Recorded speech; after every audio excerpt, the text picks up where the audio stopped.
when heaven seems silent. When heaven seems silent, have you ever prayed and heard nothing? You searched the scriptures, slept through the night, fasted with tears, yet heaven seems wrapped in silence. But hear this, God's silence is never God's absence. Between the Old and New Testament, heaven was silent for nearly 400 years. No prophet spoke, no fresh revelation came. To many it seems as though God had forgotten his people. Yet behind the silence, he was preparing the greatest announcement the world would ever hear.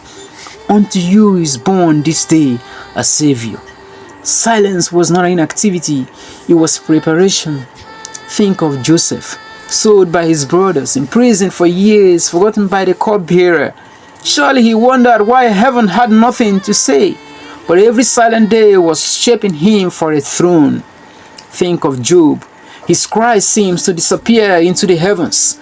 God did not answer immediately. Yet when he finally spoke, Job discovered that the God who had been silent had never stopped being sovereign. And what of Jesus?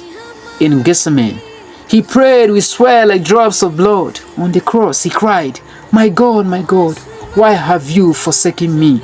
For a moment, heaven seemed silent, but 3 days later, the silence was broken by an empty tomb. Friend, don't measure God's faithfulness by the volume of his voice. A seed grows in silence.